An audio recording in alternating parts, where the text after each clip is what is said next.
Good afternoon and welcome to McLeod Athletic Park in beautiful Langley, British Columbia. Rainy and windy this afternoon, though, as we bring you Seattle Sounders FC2 visiting Vancouver Whitecaps FC2 in the home opener for the Vancouver club as they return, coming off 2 games on the road and no wins yet for Vancouver, though, but they're here in front of the home fans this afternoon looking for the 3 points. Well, they are, and it's exciting anytime you play your first home opener for several of these players. It's their first chance to play as a pro here for their head coach, Rich Fagan, a guy who was so involved in Maple Ridge and soccer on here. So I think there is excitement. The weather is what it is, and it's the same for Seattle because they've been under the same kind of dark cloud. But for both these young teams, excitement to get at it.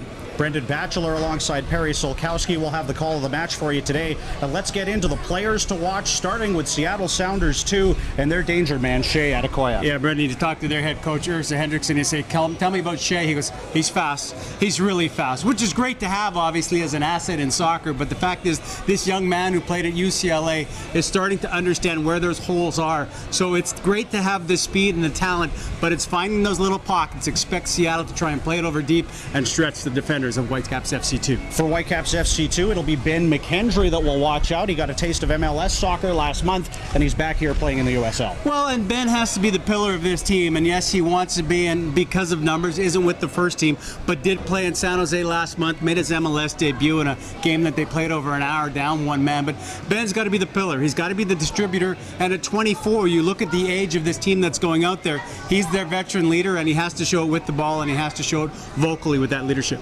It is Whitecaps FC2 and Seattle Sounders FC2 this afternoon from Langley. We'll have the opening kickoff in just a moment.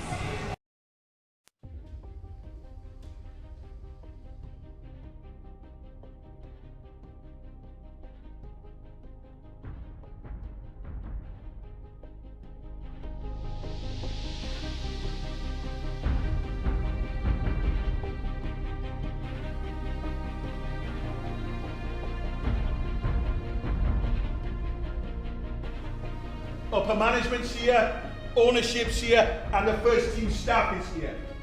That doesn't motivate you as a professional footballer? You got a problem? But I know it will. So get out there and show them who you are. Yeah? Come on.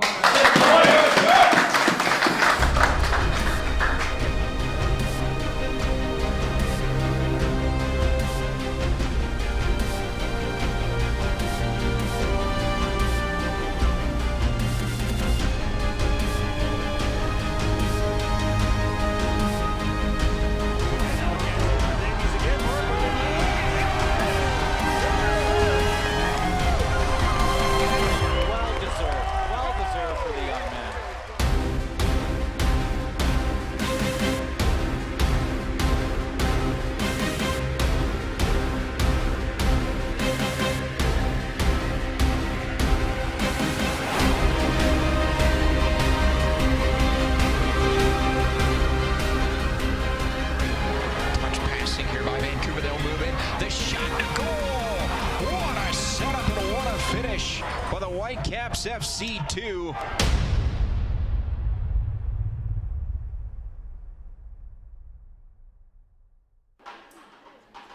And welcome back to McLeod Athletic Park in Langley, British Columbia. Vancouver Whitecaps FC2, Seattle Sounders FC2 underway with Whitecaps FC wearing the white shirts, white shorts, white socks attacking the goal to our broadcast right.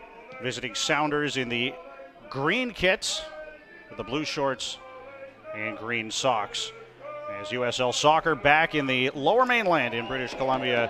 A first home match for Whitecaps FC2, still looking for their first victory of the year, a loss and a draw away from home to start the season. Well, it's something that's unique as far as the formation that Rich Fagan has put out. He's playing a 3-1-4-1-1 formation essentially, so you'll see the 3 at the back, Cole Seiler on the right here, so it'll be interesting to see what they do. Sem DeVitt, normally in that center back position, will be a little higher up as you can see right now, so we'll see how that plays out for Fagan. We'll get you a detailed look at the starting 11s for both these clubs in just a moment. David Norman Jr. with the ball there. We'll lay it out wide onto the flank. Declan Wynn playing it back, and now it ends up with Cole Seiler on the right side. Towards Baldissimo. Headed down and away by the Sounders. Francis De Vries, the 22-year-old New Zealander, back for the ball. Has Seiler to his right. A little bit of a ponderous start from both of these clubs. Well, I think so, but look at the possession for the Whitecaps. So everyone's getting an early touch on it. There's nothing wrong with that, sinking where they might find the opportunity against a very young Seattle team. So good numbers up front, something that, I don't think there's any issue. Keep possession of the ball, move it around as they have early on, and swing it one way until you find an opening.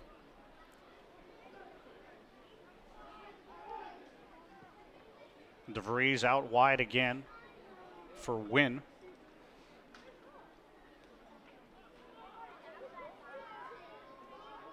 Gloria Amanda back to help out near the halfway line, and you're right, everyone's getting a touch of the ball here. Yeah, it's the old, this will be a good warm-up, move it around until the game's ready, but good work and patience on Seattle's side. A very young side, and talking to their head coach, they made the conscious effort that it's time for them to really work through their academy and put some young players up there. An early foul on Fem DeVitt, making himself noticeable in the middle of the park. So I think you're going to see that feeling out process a little bit, especially with Seattle trying to figure out the play.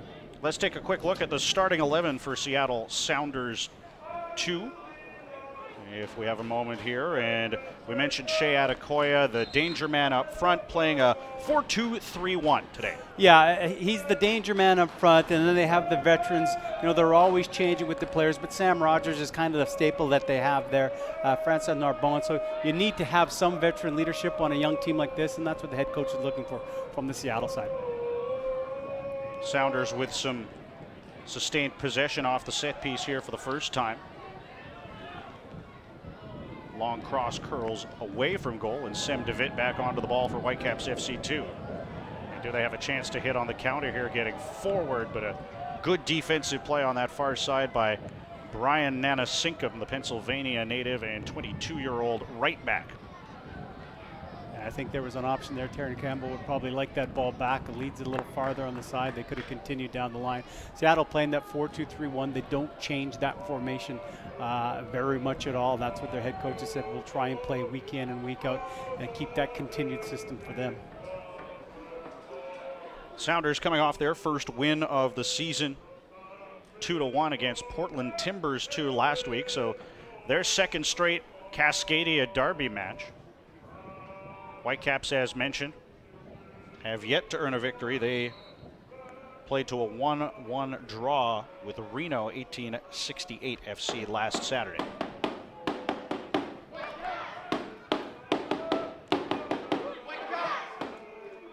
Bit of a wet day here in southwestern British Columbia.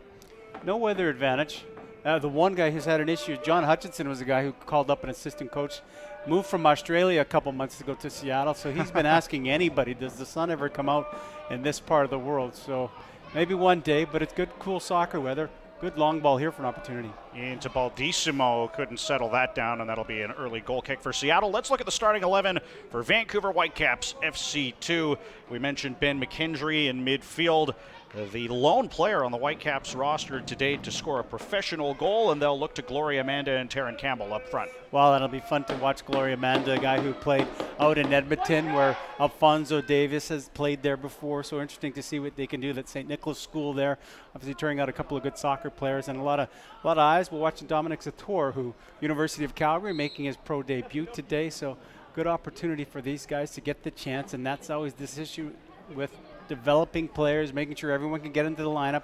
Whether you've had a good Saturday the week before, it's about everybody getting the chance. But you're right, we talked about Ben McKendry. He's got to be the leader, and early on here, I would tell you that I'm surprised that Sem DeVitt, playing as high as he is and as comfortable he is on the ball, I thought he might be naturally dropping back to help out as a center back, but it looks like he's going to embrace the role and play a little higher. David Olson down the left side. Baldissimo back to see that ball out of play, and an early corner kick for Sounders FC2. Across to take it is Zach Mathers, the 22-year-old, native of Keller, Texas. Curls it into the box with his right foot, headed away. Only as far as Ray Sari, who has a go from distance, blocked in front. And hustling over to keep it in play is the keeper, Spencer Ritchie. Nice work by Spencer Ritchie. Really a leader with this team with his opportunity. Got his MLS game in against Toronto earlier in the year. Back on March 14th. Yeah, Rich Fagan saying he's just that one guy in that locker room, whether he's training with the first club and comes back down with these guys, that he's just a quiet, relaxed guy. And, you know, when he talks, everyone's kind of listening to Spencer, and it's a very confident manner of doing some things out here. And, you know, you look at these two teams today, really speaks to the success of clubs like this in the development, guys going up to the MLS level. As there's a left-footed attempt at goal from Mathers. Blocked away, he got around DeVitt. We'll play it forward, and the Whitecaps will break back the other way. But, you know, you look at these two clubs, they've had homegrown players, Jordan Morris, DeAndre Yedlin. For Seattle, you look at Russell Tybert or Alfonso Davies, former FC2 players.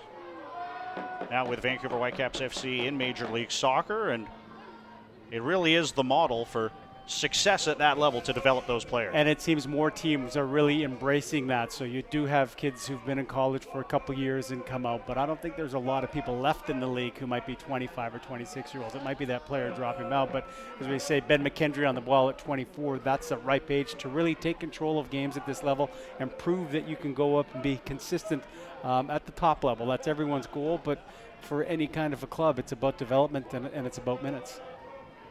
And, you know, you can go down the list of guys who were high picks in the MLS Super Draft that come to this league first before breaking in with the MLS side. I think we're going to see a lot of, Brendan, a lot of back and forth here today. I think it's pretty wide open with the Caps playing that three. They've already been exposed once when DeVitt came back there. And I think there's going to be a lot of opportunities behind Seattle as well. Long ball there from DeVries. We're in the comforts of the broadcast booth. We were out there earlier. That wind's blowing pretty good here, too.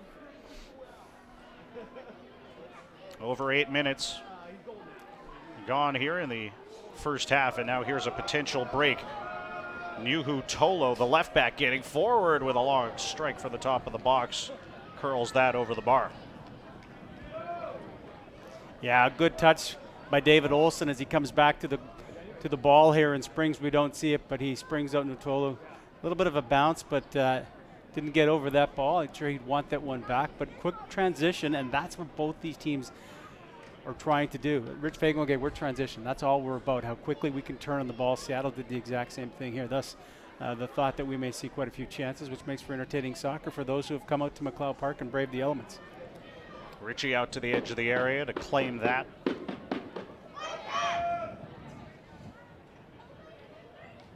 Good crowd here, in spite of the inclement weather this afternoon. Well, you got so many local guys and some pro debuts. Everyone's excited. They've circled the calendar to come out here. So if you're a soccer fan, you know that the elements are part of the package. Bundle up a little bit. It's not great for the other 2 million people in Greater Vancouver that can see their breath, but for a soccer fan, you can deal with it. DeVries across to play free for McKendry. Whitecaps with the majority of the possession so far, moving the ball around quickly. Baldissimo on the near touchline. You know, there's DeVitt where I'm going, okay, he's showing his skill, you know, playing with sometimes, you know, normally it's back to goal when you're defending, everything's in front of you. Good turns on the ball, good possession, spreading it out, and not leaving his mates too far away so he can roll back into his regular position that won him this team's player of the year last year. 2,416 minutes last season for Whitecaps FC2. Led the club in that regard. As you mentioned, player of the year. Well, and here's a guy, you know, with Christian Dean's up with the big team, the first team, but Cole Seiler, you know, DeVries, there's a lot of center backs, so you can't be playing every game, and it's something fans have to realize. Didn't play in one of the games in the first two, so got to be prepared for it. Tolo getting forward up the left side. Earns a corner kick for Seattle yet again, as we remind you that Nike is the official sponsor of the USL. For more information, visit NikeSoccer.com. Twice down the left side that they've come down on Matthew Baldissimo, and you know what? The job is, if you're out on that wing, make sure no balls get in for the cross, and Matthew's 2 for 2. Rather have the go at a touch, 2 corners, but at least he survived the cross coming in. Headed away, but Sounders will have another look here. Mathers Sends that into the box with his right foot, headed clear by Ben McKendry. Again, getting forward are the Sounders on that far touchline. Irvin Para across to get the ball, trying to hold it in play, couldn't do so though, and a goal kick for Whitecaps FC2. Not a lot of clean looks at goal for either club. The Tolo chance may be the only thing we could point to thus far. No, that's exactly a good work on the far corner by Dominic Sator, who's making his debut after playing at the University of Calgary and impressing and getting a contract. So not a lot of chances yet, but I think the Whitecaps will be happy with how they've been able to swing the ball and how they've been able to defend a little bit, and the wings back coming back and making sure the crosses aren't coming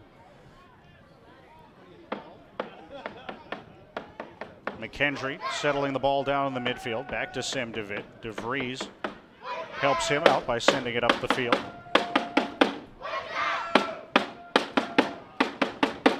Scramble for the ball there, and here's DeVit getting forward into the attack. This could be promising for Whitecaps FC2. Sends it ahead to Taron Campbell. Now following up with a strike, he scores! First blood to Whitecaps FC2.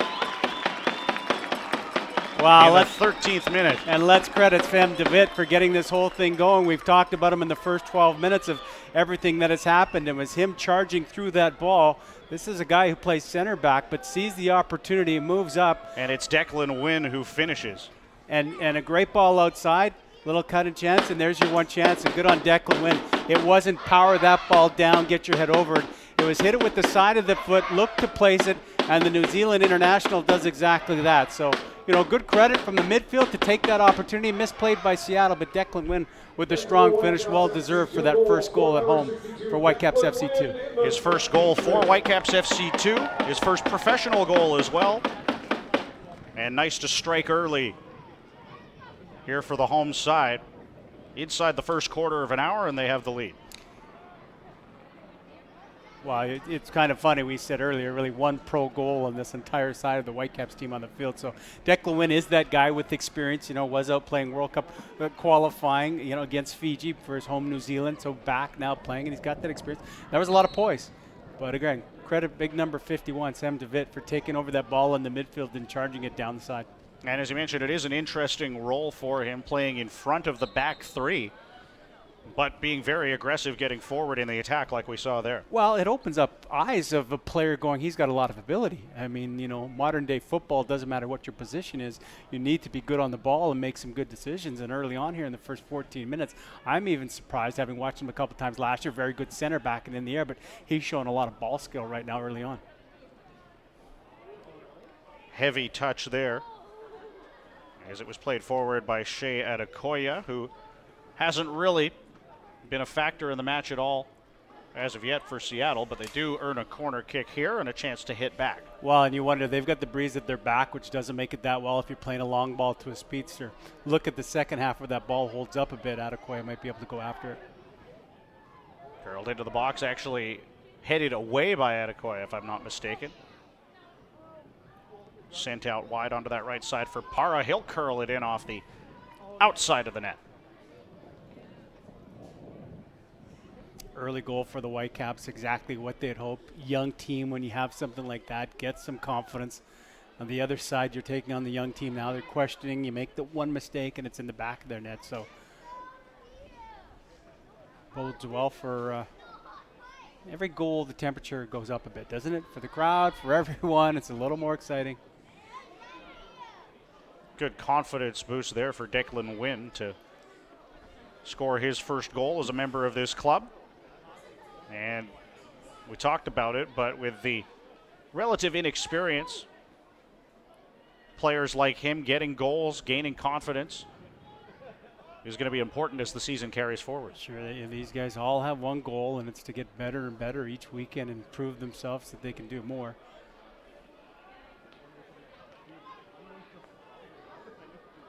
From the Seattle perspective, may change the game plan a little bit here in the early going.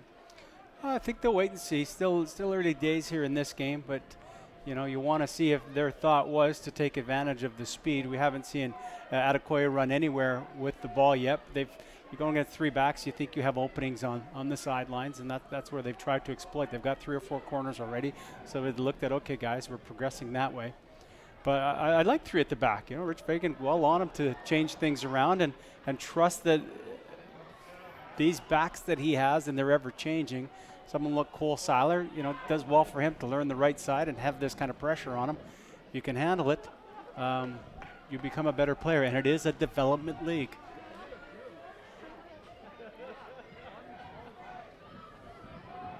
Seiler and DeWitt, in spite of the fact that they're 23 and 22 years old, a couple of the veterans on this club, particularly defensively. Seiler with the ball now, the 16th overall pick in the 2016 MLS Super Draft. Gets it back from DeWitt. Now we'll look to send a long ball forward. Nearly fell to McKendry. He couldn't settle that cleanly. Good pressure by the Whitecaps. Lose possession of that ball and quickly pouncing, making sure there's limited time.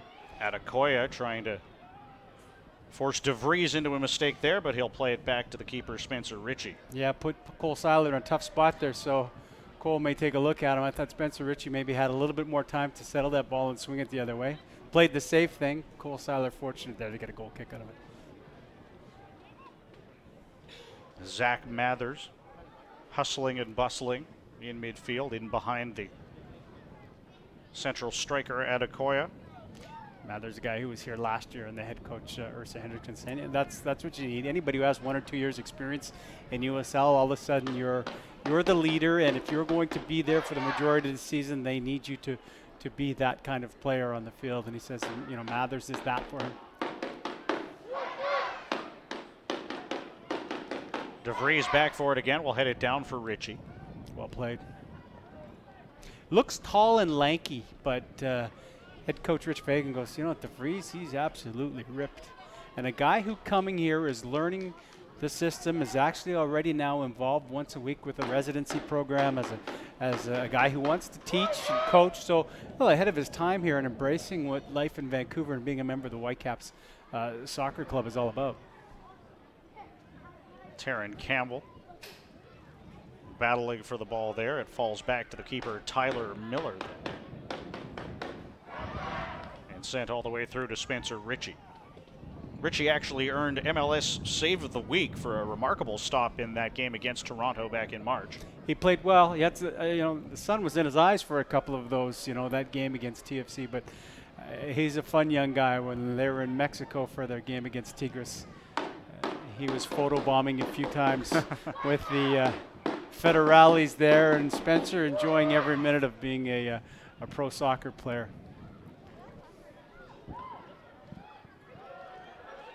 Not a lot of pressure on these backs. I was going to say Seiler, DeVries, and Zator have seen a lot of the ball early, and DeWitt as well. Well, really, Adekoya, the only one up chasing before the midfielders come up, so they've kind of controlled it from the back, but it means more men back in the Seattle part of things. So they'll give it to you up front and then hold back, but they can only do it for so long when you get down 1 or 2.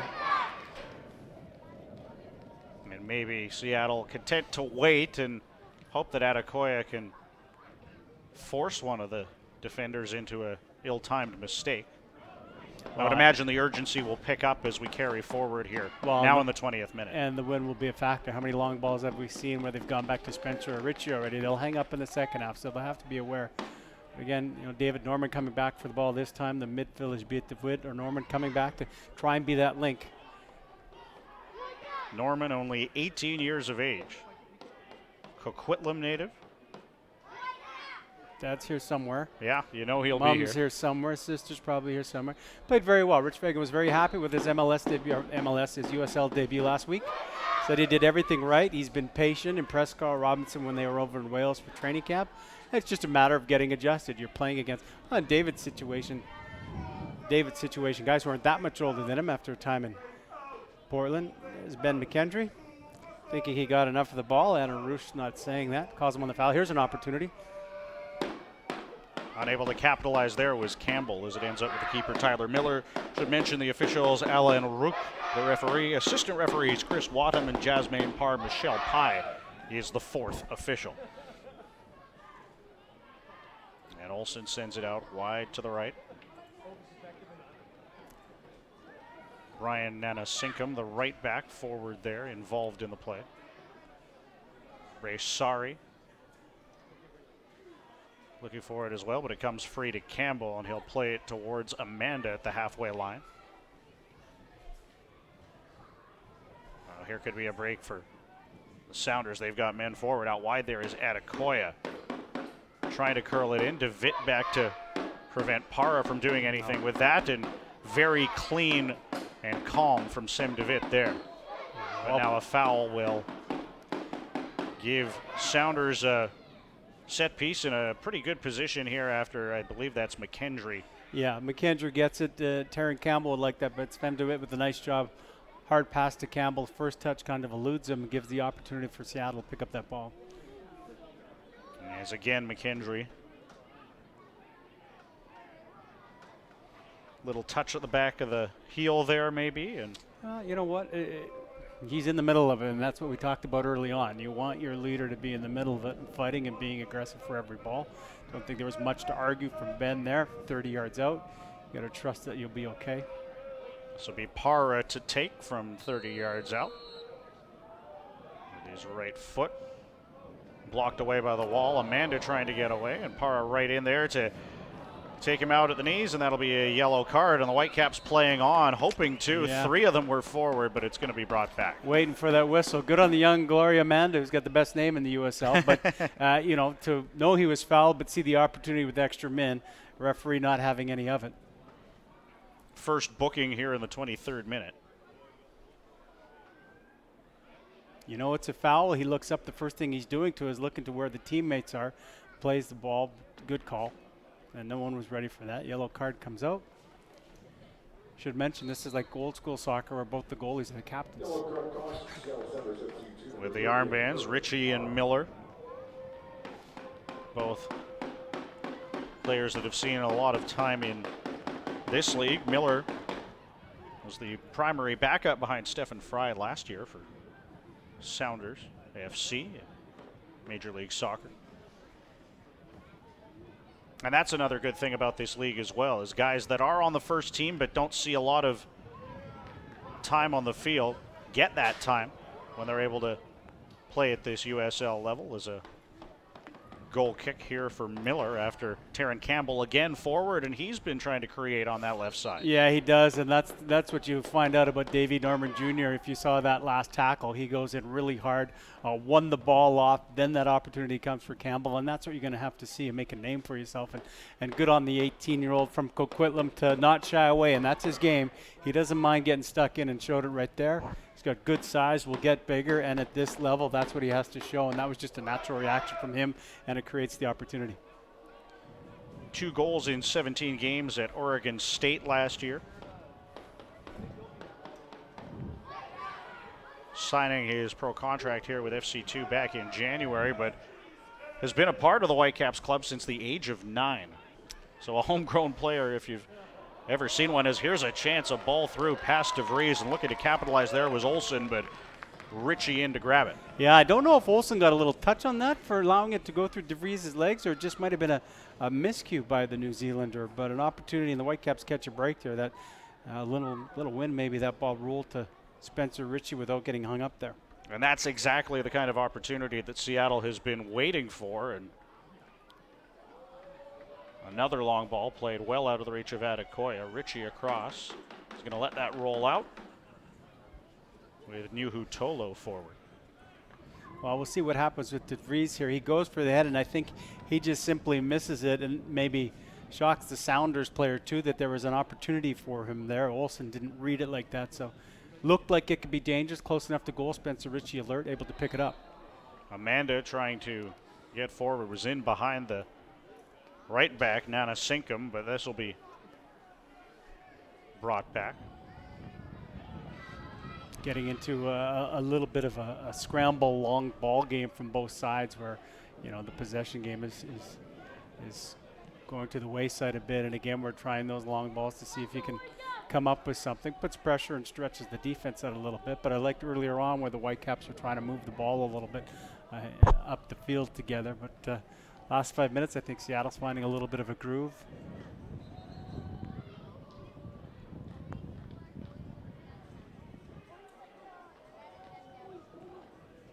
Weather not too bad here, not having a major impact on the game. It's not throwing it down or anything. The forecast leading up to the match called for about 50 or 60% chance of rain. Yeah, I don't even know how hard it's coming out down there. And rain's not the problem, and it's cool, but most everybody in the long sleeves. A couple of them, Baldissimo, Seiler, and Norman showing their toughness.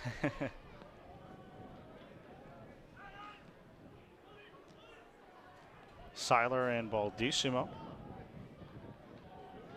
Cap's getting better. If nothing's there, get the touch on it again, settle things down, and get back to how you want to attack. Amanda all the way back to midfield to help out. DeVitt in there too. Ball forward towards Campbell, and now Amanda will send it up the left side for Declan Wynn. He's got a goal already and a chance to send it into the box here, but maybe the wind playing a factor there. It ends up out of play. But the 3 or 4 passes through midfield to link up was exactly, I think, what the coach wants. Again, good touch by Sam DeVitt, but patience, finding that opening, bringing the defenders up, and then springing in behind. Thought it could be offside, but well worked by the Whitecaps. And you're right, Brendan, might have been a little bit of wind coming there. A little tougher to make sure the cross has got to be angled out a little farther to make sure the wind doesn't take them anywhere. Campbell very involved up front. He's a youngster as well, only 18 years of age, from Burnaby, British Columbia. DeVitt's looking for a little bit of a foul. Don't know if someone got his leg on him. I would think the big fella went down with some help. Didn't get his call there. Back at it. I think that was Olsen that collided with him there. Campbell. Opportunity for McKendry if you would have seen him just a touch earlier. Instead, it's David Norman Jr. with the ball in midfield. Tried to play it back to Seiler. Adekoya there. Norman into right or wrong there, and the Caps in possession again. A little bit of a heavy ball from DeVitt, intended for win, but ends up out of play. Well, you're going to make mistakes in this league, and what people look for is the reaction. David Norman made the wrong play there, and as soon as the ball got off his feet, he went in there, thought maybe he could got away with the foul, but it's the reaction that, you know, at this level the coaches see. He knows he made the mistake. It's how do you react to it. It's bury the head and go after that ball. Tolo darting forward under the watchful eye of Ben McKendry, who slides in, but that time gets the ball. Tolo with a little tug of the shoulder there, and free kick for the Whitecaps. Well, that's the third sliding tackle, and the first one Ben gets away with, gets the ball, and again shows that aggressiveness that he can play at a high level. Made his Canadian national team debut back in January against Bermuda. Oh, that might have been there. That one little touch back where the other guy runs. Norman getting forward again. Yeah, Campbell might have had some space there. Instead, the Whitecaps having to hustle back is Nana Sinkum, the right back, coming forward. Will curl that one in, and Ritchie hustles back to the back post and gets his fingertips on that one to hold it out. One thing I've noticed, too, Seattle definitely activating their fullbacks, whether it's Tolo on the left flank or Nana Sinkum on the right, and they've both been involved. That's where they're going to find the space with 3 at the back. But I think Spencer Ritchie there, that was a lot more difficult than people think. The old, is it a cross, is it a pass? And with the wind going, that was dropping down underneath the bar. Spencer very alert to keep a hand on it. There's too many times you see something like that go in. There's another ball forward. Ritchie in a big collision there. Mathers forward. Ritchie cleared the ball, and Mathers bowled him over. That's well played by Spencer Ritchie. He knew the situation, and he knew he was about to get hit too. I'm almost surprised he bounced up with no difficulties. Caught him on the left side, got up, no problem. And Ritchie with a big save on a long drive from the top of the box from Francisco Narbone, and spilled that a little bit, was able to control the ball. Well, and you wondered if he was slided a bit. How about testing him immediately like that? Makes the save. He's just checking out his hands now back after that save, and his teeth, and maybe even spitting out some blood. So there was a big collision, but boy, what a test. What a great reaction save by Spencer Ritchie. Now he gets a minute or two to take a breath. As we'll take another look at that chance. Well, in the last 3 minutes, has he not been involved? Comes out to make that little tip save, comes up for the collision, and yeah, he spills it a little bit. It was actually Mathers, not Narbonne. And I think actually we might be able to see some blood on Spencer's. There's the save earlier on, but I don't know if the camera will be able to take a look at. But I thought on that last one he looked that there might have been a little something trickling down from him there. But he's a tough customer. McKendry to deliver Vancouver's first corner kick of the match.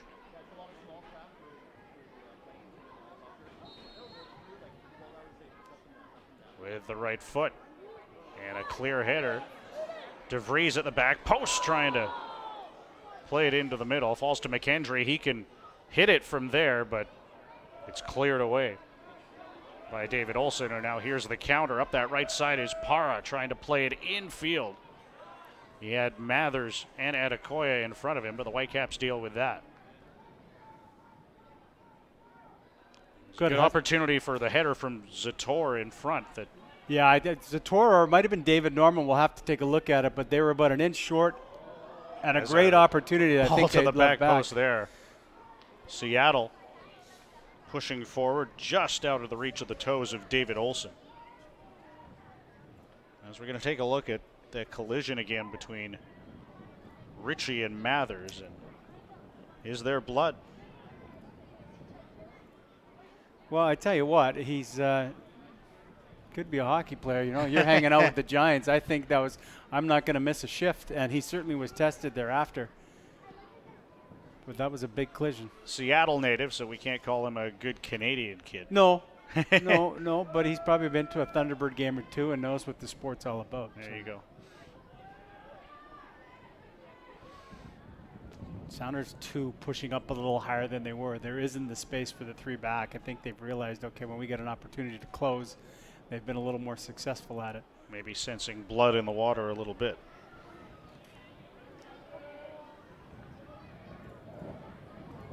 As Norman gets it, lays it off for DeVitt. Was looking for Baldissimo up that right side and said instead rather Seiler has to come over and help out.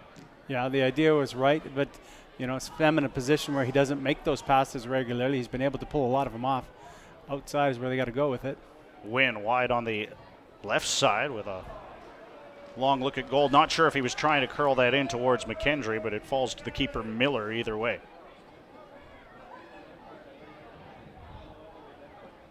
Sounders back to midfield. Nana Sinkum, the right back, forward again. McKendry playing a lot higher than I thought he would be. I thought, you know, but I think with DeVitt playing higher and not naturally going back, it's forced Ben to be a little higher. Not, you know, when he's playing with the first team, it's a defensive midfielder role, but up here a little higher, that he's got to be doing more creating. McKendry on that far side with the ball, trying to work in traffic and instead loses possession to Sari. Good pressure by the Whitecaps, though. They haven't given the Sounders back line any time to move the ball around. You know, everyone's pressing and pressing at a regular pace with a lot of speed up there in this team. DeVitt back for DeVries as they try to calm things down. Long ball forward towards Amanda. Takes that for McKendry. Was looking for Campbell up the left side, but a little bit heavy of a touch there from Campbell Ben McKendry. Campbell stationary, and Ben thought the easy thing, I'm just going to put it forward. Sometimes those forwards can't always be going. Sounders pressing forward. Earn a throw in. And Sari will get that in midfield. Out wide to the left back, Tolo. Had Baldissimo right in his face and lost the ball. Here's Narbonne. Curls it in with his right foot towards Adekoya, taken down in the box, and the Whitecaps deal with that. DeVries clearing it. And was that Zator that collided with Adekoya there in the box? Maybe a little bit lucky that the referee looks the other way as the Whitecaps deal with the pressure. Yeah, get their shape again and not try those long 30-yard balls. You work hard to win the ball back. You want to keep that possession. Maybe some tired legs out there, want to regroup. Seattle certainly in the last couple of minutes here seem to be finding their legs and where the Whitecaps might be susceptible. So the guys have to calm down and keep that ball on the rug. 37th minute now. And still the 1-0 lead for Whitecaps FC2. Declan Wynn with the goal, the 22-year-old midfielder, his first as a member of Whitecaps FC2. Advantage played there by the referee, and here they come forward. Baldissimo, top of the box with his right foot. Ball rolling on him there a little bit. I don't know if he struck that anywhere near as cleanly as he would have liked, and now here's the counter opportunity. And on his bike up the left flank. Curling into the box, Adekoya, and a great tackle back to deal with that. He's pacey, isn't he? And looked very dangerous there. Well, he is, and if he's that pacey, great on De Vries to show that kind of speed as well. It started after the Baldissimo miss, but Baldissimo created with a great tackle at halfway and then had that opportunity. I'm sure he'd love it back, but Adekoya's got the pace, and that allows an opportunity for us to go, hey, that De Vries kid, that draft pick, he can fly. He caught up to him, made a good defensive play. Ball headed out for another corner kick here. Seiler dealing with it that time, and again it'll be Mathers to deliver. No shortage of corners from this side for Seattle in the first 38 minutes. Back post, De Vries will head that away again, and this time they'll take it from the far side. As we remind you, you can stay up to date on the latest USL news and information from around the league. Tune in to USL Coast to Coast with Mike Watts, Mondays at 6 o'clock on Sirius XM FC Channel 85. And don't forget, Sirius XM FC will air the USL Game of the Week. You can check uslsoccer.com for dates and times.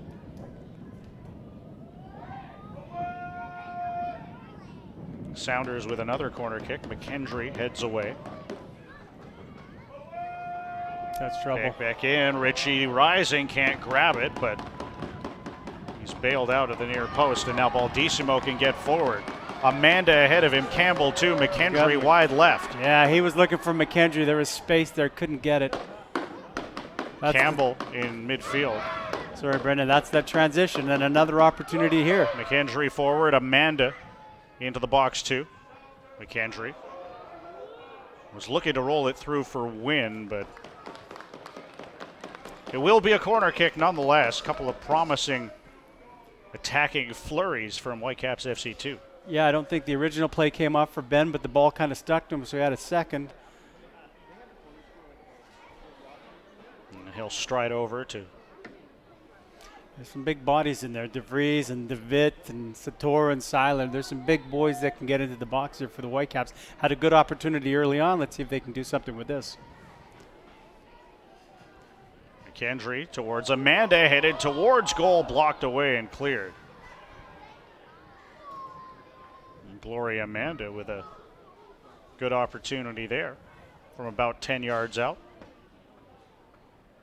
McKendry again. It's a good ball. Amanda heads in. What a save. Miller laying out.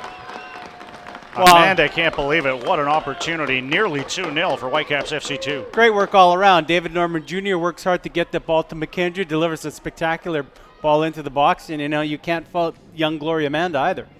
Go all around the circle. Tyler Miller, great save for him. That's quality soccer from every side there. And it was a good directional header. He headed it down towards the post. And Miller had to react remarkably to hold it out. We'll take a look now here at that chance again. Junior battles for the ball, and fingertips for Miller. Yeah, and Amanda falling backwards, but still got as much as he possibly could. Obviously would love to have been driving into that ball, but he had to step back to get it as the ball was over his head. But I tell you, you look at him and involved in it right there. Here's a guy really just signed a young player and, grew up with Alphonso Davies. I don't know what they're doing in that part of northern Edmonton where they just go, don't worry about what you're doing, just go and play. And he's doing exactly that in the opening 40 minutes here. Born in Tanzania, but as you mentioned, grew up in Edmonton with the Whitecaps residency from 2014 to 2016 and made his pro debut week 1 against LA here for Whitecaps FC2. I'm sure he was on that school team, and talking to Alfonso Daisy a couple weeks ago, he acted like they won the World Cup when they won the city championships back to back. And then you realize he was in grade 8. That's how young these guys are. That's how much they meant to him. And look where they've come in the last 4 or 5 years with their soccer. I mean, we marveled regularly last year at the impact that Davies had here in the USL. And as a 15-year-old, now with the first team at 16 years of age. Well, and if you're buddies with him, you go, he can do it, why can't I? Yeah, exactly. So that's what you need. You know, talking to Ezra on the other side, the head coach of Seattle, going after a couple of these players who play in Hawaii, which is their territory. They have some young stars there, and you need that one trailblazer. Amanda takes down Riley Grant there. Just a few minutes left in the opening half. And important now for the home side to batten down the hatches here and make sure they take this 1-goal lead at least into the break. And I think both sides will, you know, Seattle made that one mistake and they had to pay for it, but I think there's been opportunities for both sides where they'll have a halftime talk that says, you know, there's 1 or 2 out here for us, and we're in it. Free kick here.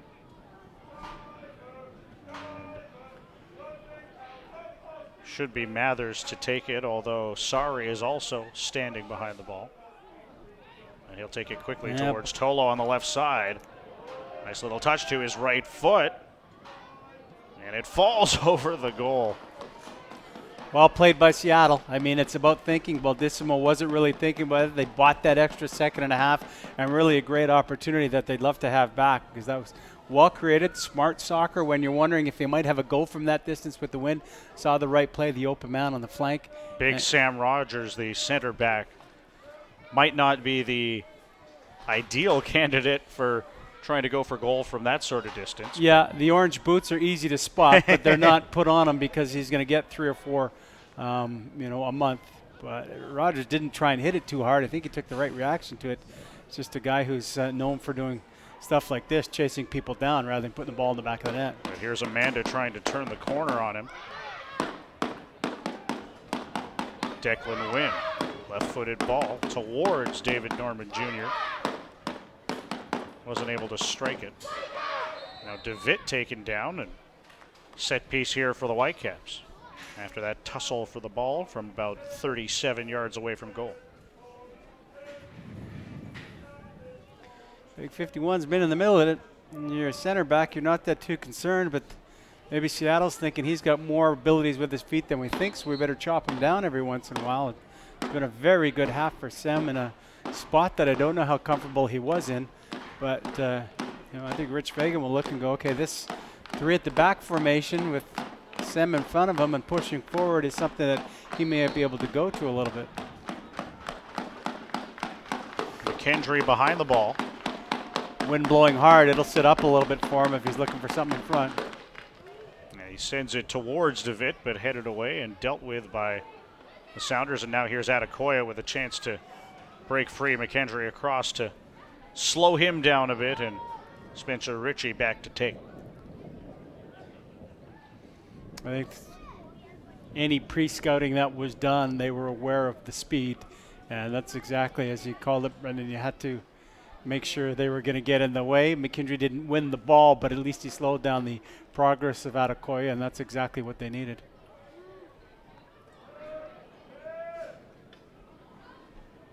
Goal kick to come here from Whitecaps FC2. As we near the end of the opening half here, into stoppage time now, if there is to be any. I really haven't had much go on there. I mean, Richie's the only guy who could have stayed down, but he toughed it up, and they exactly what you said. The lone goal of the first half scored by Declan Wynn for Whitecaps FC2, and it's the home side leading by 1-0 through the first 45 minutes. We'll be back with more in a moment from McLeod Athletic Park in Langley, British Columbia.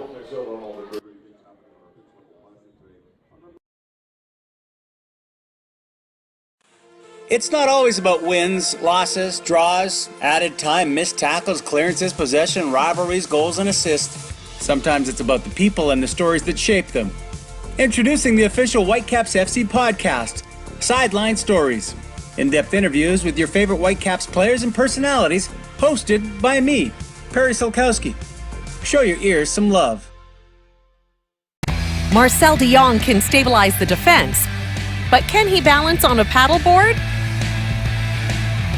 We found out by taking him outside of the box and into a water adventure center in Port Moody, BC. We're at Rocky Point Park in Port Moody. Marcel. I'm Alistair. Nice to meet you. Everyone, this is Marcel de Jong. We do rentals, kayaks, paddleboards, and canoes. Have you been before? No, kayaking a long time ago. Saw the ambulance over there, so I'll be okay. What are the 3 L's for our kayaking? Long, loose, and low. Everybody go into the boats you've been in, and we're good to go. The mountains in the background, the water, fun with the kids. I mean, I love it. Okay, guys, follow me. We're gonna race all the way down to Mark. Let's go, no, go. Ah, watch out! Watch out, people! We have a winner! You all right with the feathered paddle now? Yeah? Usually the pros do that. See? Yeah? Got a good eye. So on the right of those pylons, Fairly graceful. You ever been paddleboarding before? No, All right, something new. we don't see that where I'm from, so I'm just happy to experience this. Easiest thing to do, you put one on either side of that middle there, and then just take it slow. I don't really want to get wet. Hey, there you go. All right. Feels good. I just feel like I can't move. Yeah, any sort of awkward movement, and then all of a sudden. It's tricky. Feels like I'm a natural. But these are professionals. No, you missed it. You missed it. There you go. Look at those reflexes. Thank you. All right, see you guys later. You're looking pretty good for a beginner. I feel like under pressure, but whatever happens, happens. Running onto the paddleboard, that was my most difficult experience today. That's when I dove in the water. A new experience, and I'm happy that I did it. I'm definitely gonna go do it again. It was great to have Marcel here. He's new to the Whitecaps, so it was great to give him a chance to explore one of the local communities. Hopefully it spurs him on to check out more of our great city. Regular kids camp here is a blast, and this even topped that. Just wanted to give you this jersey and say thank you for having me. Oh yeah, Had a lot of fun today. Yeah, come back anytime. I think he was outside of his box. Just coming to Vancouver, his box is probably essentially BC Place in the training ground. So it's great to see him get out. Alistair was amazing. I mean, I think I showed him 1 or 2 tricks today. No, it was the other way around. I learned a lot from him, and that was a nice guy, and I loved spending time with him today. We got on really well. I think he was really enjoying it. Everywhere you go here, there are fans of the Vancouver Whitecaps, and I think that's amazing. It's going to be really cool to come to games and watch games on TV and be like, hey, that left back over there, I know that guy.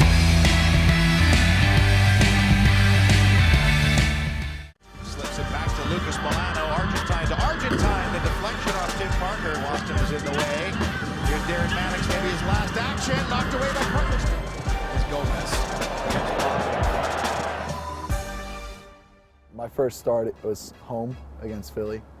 I think it's a great feeling to make your actual first start at home rather than on the road. I think it's just having the crowd behind you and knowing that you're playing at the home stadium just makes it a lot easier, I think. From the moment he stepped on the field, I think you could tell that he had that awareness quality that a center back needs to be successful.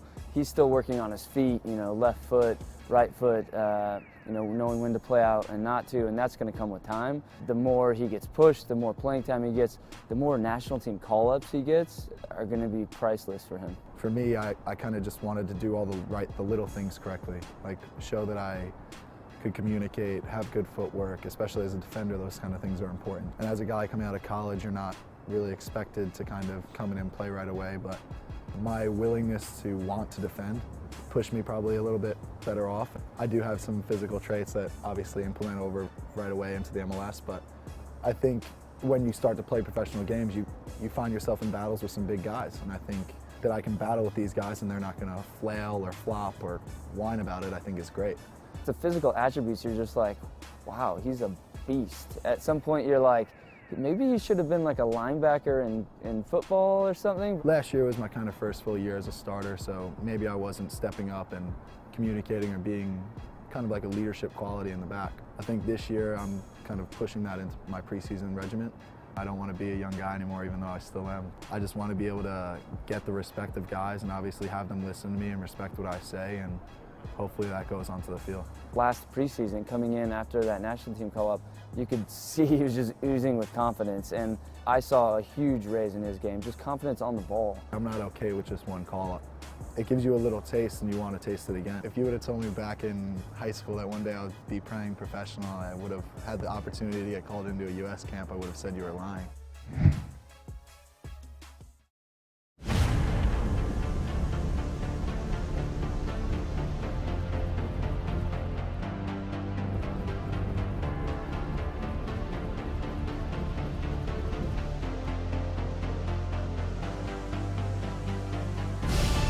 We've raised the stakes. Expectations are high. Our biggest season yet will break records with elite players and future stars, innovative technology, and new homes. We're growing the game in our communities and across the nation. Are you ready?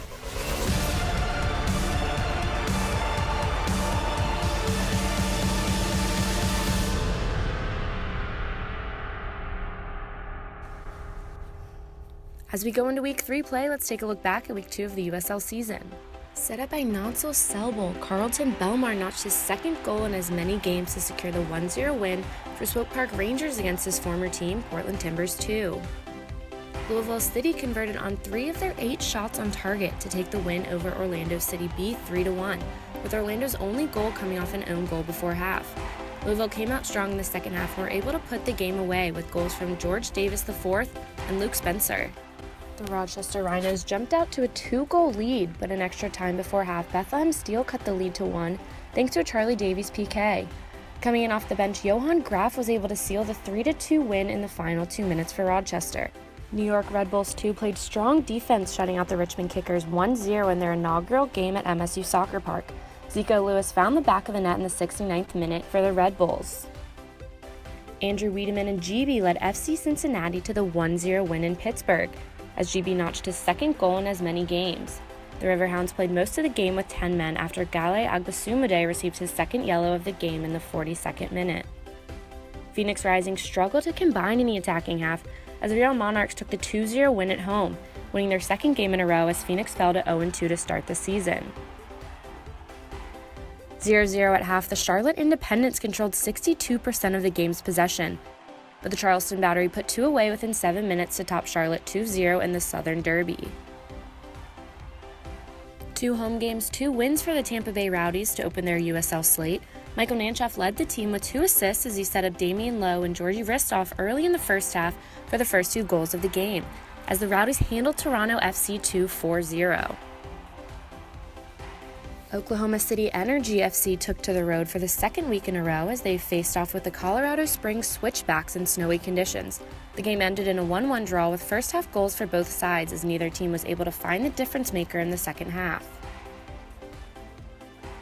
Tulsa earned their second win of the season and handed RGV their second loss as Joey Calistri found the back of the net for Tulsa in the 31st minute. A sellout crowd of 5,566 watched St. Louis earn their first win of the season, a 3-2 victory over Ottawa Fury FC, thanks to an own goal deflection in the 88th minute. Billy Forbes led his team for the second week in a row, this week a goal and an assist in a 3-0 win over LA Galaxy 2. Rafael Castillo notched a goal for himself off Forbes' assist as San Antonio starts their 2017 season 2-0. Brennan Griffiths will be the name remembered for Reno 1868's first goal in the history of the club, but neither Reno nor Vancouver Whitecaps 2 could completely pull away as the game ended in a 1-1 draw. Wilson Nishan Sammy Ochoa led the charge as Sacramento Republic FC delighted a sellout crowd of 11,569 fans to a 4-0 win over Orange County FC. Nishan finished the game with 1 goal and 1 assist, combining with Ochoa, who finished with 2 goals. And that's your look around the league. For USL Network, I'm Morgan Conklin. Back at McLeod Athletic Park in Langley, British Columbia, Whitecaps FC 2 with a 1-0 lead over Seattle Sounders FC 2 at halftime. Declan Wynn with the lone goal as we get into the first match highlights, and let's have a look at that goal right off the top. Declan Wynn giving the home side the lead. Well, you get to play your home opener. There's nothing better than putting one back on the board. 9 minutes in, ball comes in front, bad first touch, and Declan Wynn sees the opportunity, slots it home, side foot, didn't try and power it. Great play by Sven DeMitt in the middle of the park, though, to earn that ball and allow Campbell to throw it into the box. A little energy picked up early on by FC2. Had a lot of control of the ball in that opening 8 minutes, but really this was their first opportunity and they take full advantage of it. First professional goal for Declan Wynn, the lone booking of the first half. As we see there, Irvin Parra sliding in, and Spencer Ritchie was called into action a couple of times. That one a little bit nervy, but he gets back to the post, and then he had to deal with some physical contact as well. Well, he had about a 3-minute spell there where he made that save. He gets collided on. I think he took it on the chin there, and there minutes after that, he had to come up with possibly one of his best saves of the half too. Spilled it a bit, but for Spencer Ritchie, who's wearing the armband today, and that 3 minutes proved what it's all about. And then here is another great chance for young Gloria Amanda, who had really shown in his first start in USL soccer that he's comfortable, doesn't worry about his age, doesn't worry about the physical contact. And 45 minutes into this one, I think both teams, I think there's another goal out here for us to see. It's fairly wide open. Seattle started slow, looked like they'll have some opportunities. They're about pace, and they might be able to try and play those long balls because they're going to get held up in the air. They're going with the wind in the face. But I think both sides, and certainly for the hometown runners, thinking, oh, that was all right. Let's get another one in there. A young team and move the ball well. And you know they want to get Shea Adekoya more involved. Pacey up front, asked a few questions of the Whitecaps back line, the three defensive players there, but as a result, they haven't really had too many good looks at goal as of yet. Tried to take advantage of the left side and go down the wings. Baldissimo doing his bit, created. I don't know if we have the stats for the corners, but I think Seattle might have had almost double digits as far as corners. Let's take a look at those first half stats now, and when it comes to the corner kicks, yes, 6 for Seattle, just 2 for Whitecaps FC2. Yeah, and so that's taking advantage of the space when you play 3 at the back, but it didn't get in. There was a lot of balls in the box Spencer Ritchie and the defenders were dealing with, but at the end of the day, you know, the shots on target being 2-1, and that possession is something we talked about certainly in the first 15 minutes where they kept on moving the ball around in the back, and you see that at 63%, that's tilting in a big way in a game like this. But they're one strike apart. I think Seattle, a little sloppy at some points, seemed to get into a little better feel. We'll see what goes on. I know Sven DeMitt, I think, really played well in that position just in front of the back three and a lot more advanced than I thought he would. Made some good passes. He limped off a little bit at halftime. I would be shocked if he's not going. It just looked like the usual, you know what, it's a game of soccer, and I'm not going to be feeling 100%. Took a tackle on the foot, maybe just walking that off. But he was the one guy for me in the opening 45 minutes that really seemed to be more involved than I thought he would, and maybe due to the first time I've seen him play in that advanced role and had control of it. It'll be interesting to see if either team makes changes here to begin the second half, and you could maybe expect the inclusion of another attacking player for Seattle if the score remains the same for too much longer, as we see the clubs making their way back out onto the pitch. And we'll come back with the second half kickoff in just a moment. Whitecaps lead Seattle 1-0.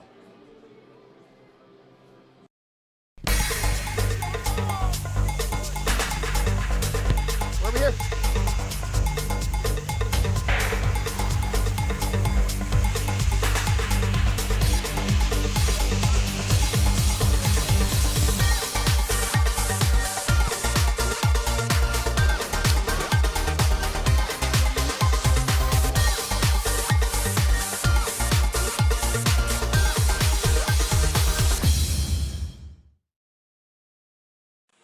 It's not always about wins, losses, draws, added time, missed tackles, clearances, possession, rivalries, goals, and assists. Sometimes it's about the people and the stories that shape them. Introducing the official Whitecaps FC podcast, Sideline Stories. In-depth interviews with your favorite Whitecaps players and personalities, hosted by me, Perry Silkowski. Show your ears some love.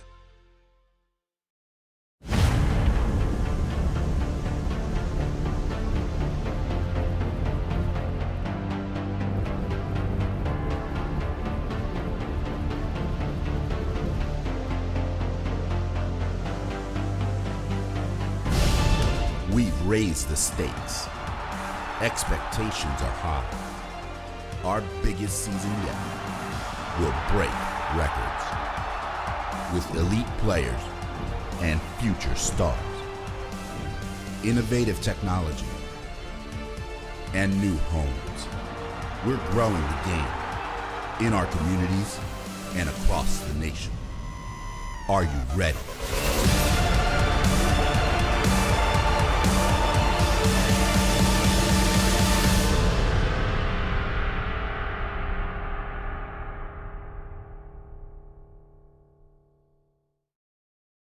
Cloud Athletic Park getting set to kick off the second half here, and Whitecaps FC2 making one change here. Thomas Sanner is on to the park. Taryn Campbell is off, and a little bit of a different look up front here to begin the second 45. Big body there. Brett Levis is in the broadcast booth. He said Thomas had a hat trick against Seattle last time. I'm going with that information. So, Taryn Campbell played well. Sanner comes on. It gives them a little more size up front. We'll see what happens with the long ball. That's what we anticipated would happen early on. That's what they do as it holds up a little bit for Seattle. So see if they can exploit the back with Shea Adekoya, because that's exactly what the coach said they were trying to do because of his speed. But if you're prepared for it.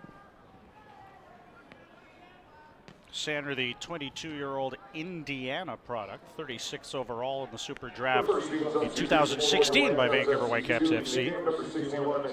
Big body up the park. Could have an impact offensively for Whitecaps FC2. And getting forward here with Declan Wynn on the near side for Sem DeVitt.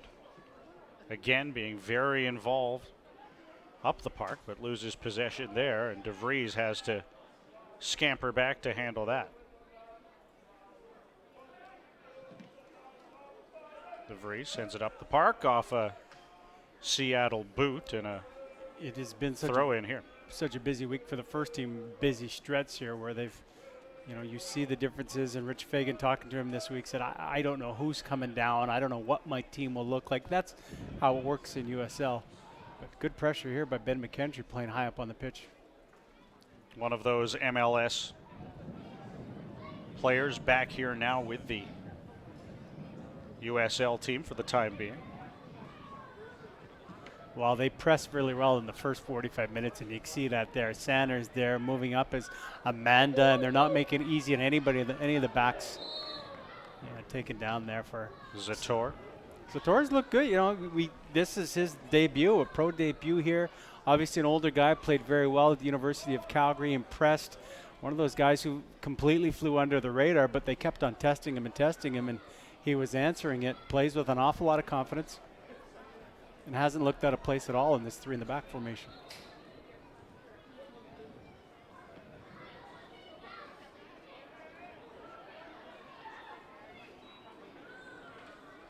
And David Norman Jr. in the mix there, trying to win possession back.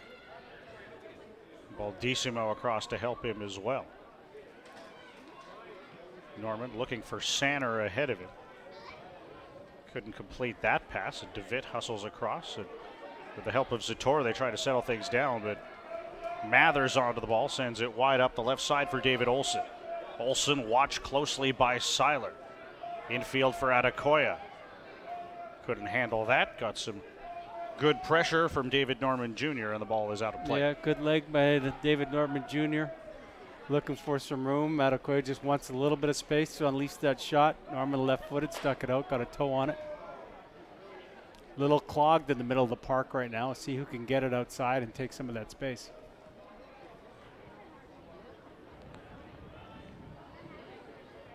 DeVitt rises to head that down for Baldissimo.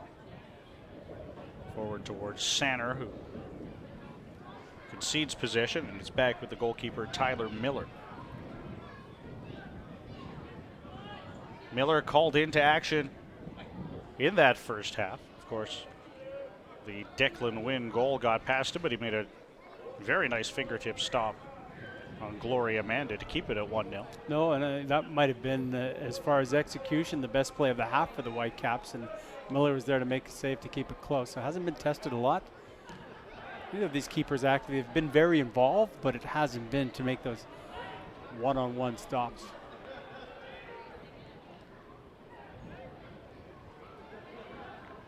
Baldissimo on the right side. Throw in there. McKendry back. Of course. And we'll leave it for Baldissimo. Got the Baldissimo brothers, younger brothers, hanging out with the national team right now. The under-17s. Yeah, under-17s, getting some time in there. So I think they'll always be represented. One of them will usually always be on the pitch at some point. They've been coming up through the system together.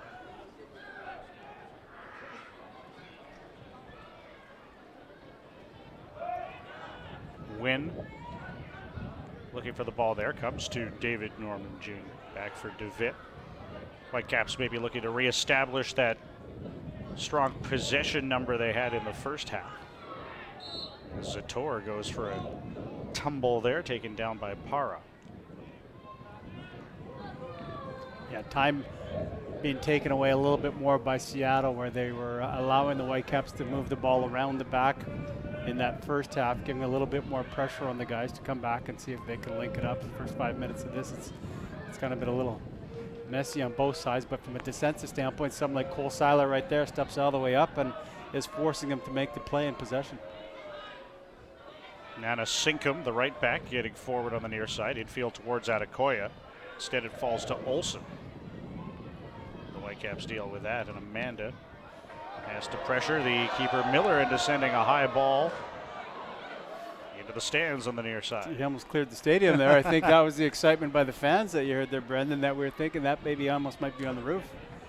It's about hitting the scoreboard at BC Place, maybe out here in McLeod Park. It's can you put one on the roof? Close, but not quite high enough. As the Whitecaps look to ask questions of the Seattle defense, McKendry striding forward, but that's headed down by Narbonne. Now Baldissimo out wide on the right side, watched by Tolo. Back for DeVitt towards Sanner. Battling for the ball there, couldn't come down with it off a opportunity to head it, and Sounders clear the danger.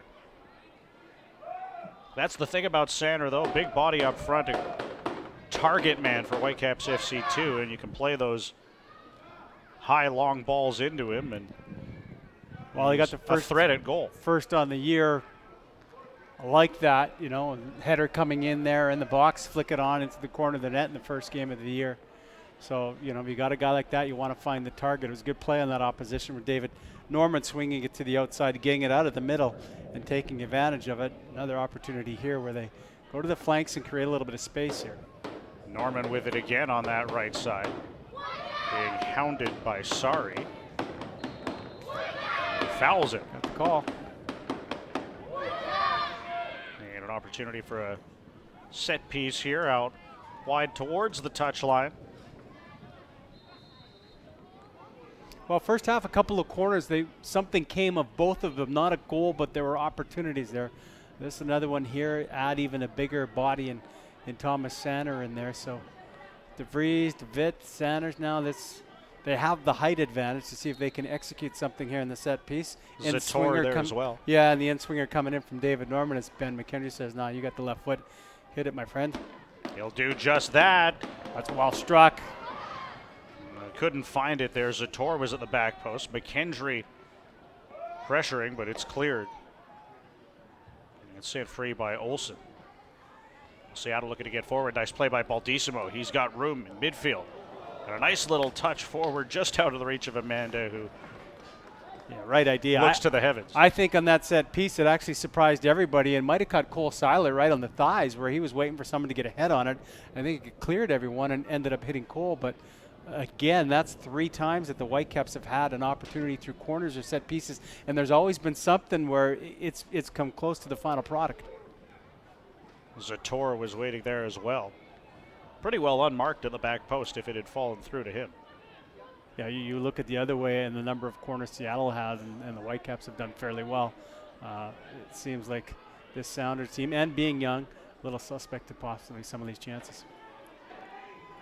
Para up the right side. Fouled by McKendry, and this might be a booking. Yeah, Ben's been talking to a few talking times. Yeah, and I think he's probably been told that's probably the last time I'm talking to you. I had a few in the first half, came in behind, but at the end of the day, we talked early on at 24. He really is the veteran and the pillar of a team like this, so he has to show it in how he plays, and he certainly has been aggressive, and he's not going to complain about that. Little push from behind in the back. Clatters into Hara, and now an opportunity for Seattle to put a ball into the box. Looks like it's going to be the right foot of Zach Mathers. Curling in and dangerous there, but not sent towards goal from Nana Sinkum. Yeah, Semdovic tracking the runner. Center back that he's used to. He's not going to forget the skills in the box like that to get rid of it. Tolo, who has that tendency to get forward up the left side of the park, but a bit of an errant pass there. Amanda couldn't capitalize, just out of his reach. I think the young man saw a lot of space there and saw from the corner of his eyes he had some white jerseys with him as well, and unfortunately couldn't get to it. Sanner pressuring Tolo into play, get back towards the keeper, Miller. So look at the Caps press, right? Gloria Amanda saying to come up. Davey Norman is there. There's not giving a whole lot of space to Seattle to do something. Takes a lot of energy. And as much as we've seen Gloria Amanda have some chances, he very similar. It looks like he can go for a long time. Loose balls like that, he's excited to get there, and now they're gone the other way. Here's McKendry for Norman, looking for Sanner. Might have had time to pick his head up and have a go at goal, but not to be that time. And Olsen leads the counterattack for Seattle, cutting infield on his right foot.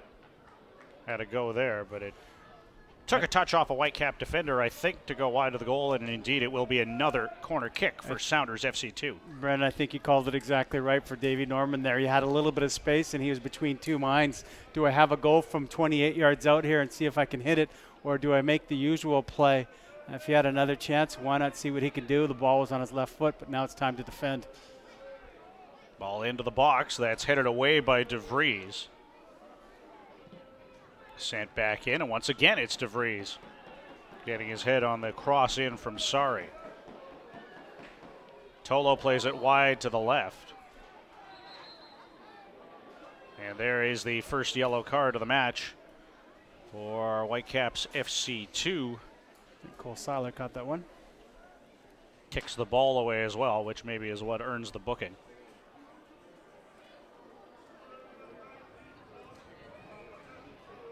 Yeah, I think just a little frustration. I don't think he's just a step late on that tackle.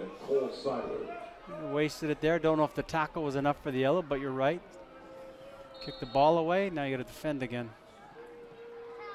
Sent along the floor that time, blocked away by Amanda, and he's got a chance to break free. A little bit of a heavy touch there, and Tolo will play back to the keeper, Miller. Well, we'll blame that on the turf. That wasn't drawn up as a low ball by Seattle. It was by himself. Forward was Amanda. As that one rolls through the goal mouth area and out on the near touchline. Sounders 1-1 on the year, and I think they're the young team that feels they have some ability and some talent to score up front, but it will take a while for them to gel and for their young players to develop and understand how to finish in a league like this.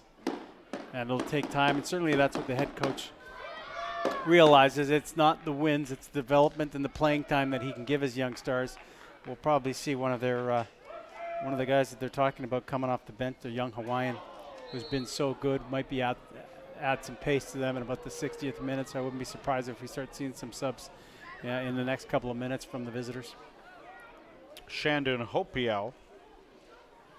He's just the young Hawaiian you mentioned. Yeah, you can Google him and watch a couple of his goals, and they're flashy, and that's exactly what the coach says. You're young, you're confident. He does all that kind of stuff. So hopefully we'll get a chance to see Hope out. He wasn't starting simply because it's that mix of making everybody a chance to get in and get some minutes, but I'm sure he will come into the game before we're done here. Sanner with some space to work with here. Ahead for Amanda. Tried to play it back to McKendry out of his reach. And it could be the counter on for Seattle. Getting forward is Olsen on that left side. Has Adekoya to his right. Olsen cuts infield. For Shea Adekoya, dealt with nicely by DeVries.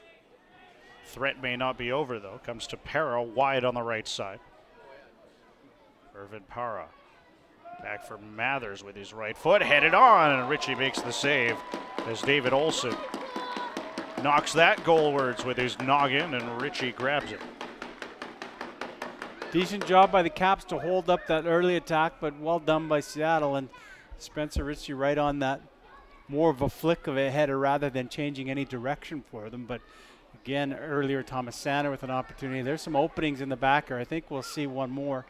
I thought the Whitecaps did well in holding up the play, and then they swung it out to the right side, and you see the ball coming in by Mathers, and it's more of a flick. Doesn't change a lot of direction, so Spencer Ritchie makes it look relatively easy but alert. The second save that he's had to make so far tonight. Narbonne out wide onto the left side for Tolo. Baldissimo looking to get forward for the Whitecaps. Narbonne fouled by DeVitt. As we remind you that Nike is the official sponsor of the USL. For more information, visit NikeSoccer.com. The big center back, Sam Rogers, for Nana Sinkum.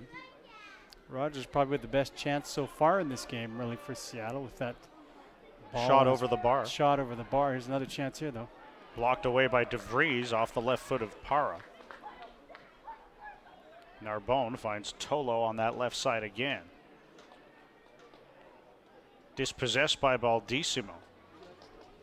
It concedes possession to Ray Sari in midfield. Sari goes down under the challenge of Amanda. Play on, though.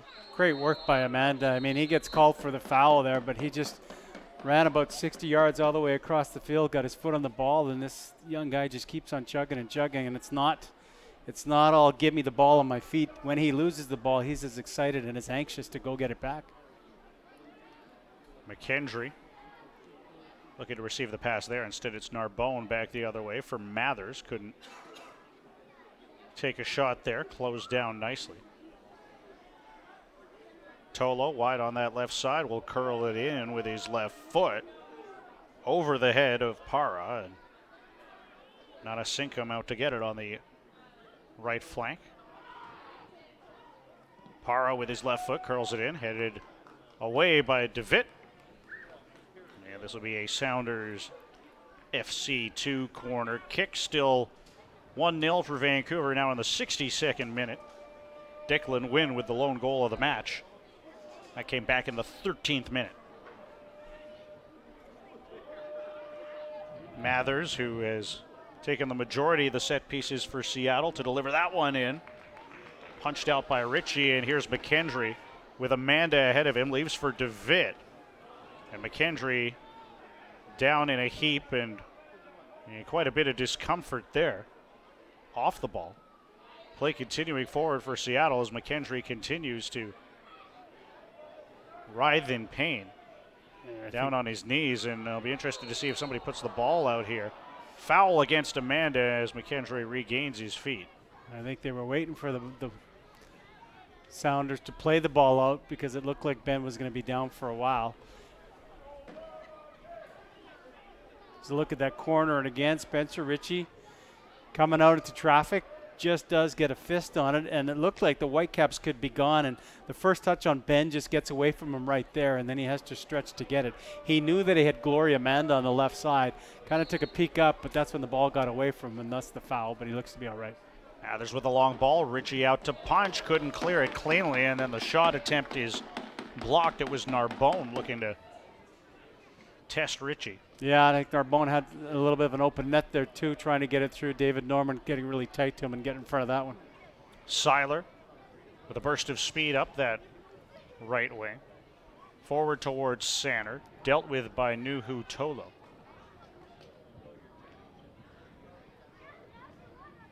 As Tolo looks to get forward up that left side. But a throw in here for Whitecaps FC2. Become a little disjointed in the last 5 minutes here for the Whitecaps. Little touches getting away from them, unable to link any lengthy passes together, but they'll keep on fighting. The scores the right way. We're starting to see an awful lot more fouls being called here in the last 5 minutes as well. Seiler sees room here to the left side. Now past the hour mark.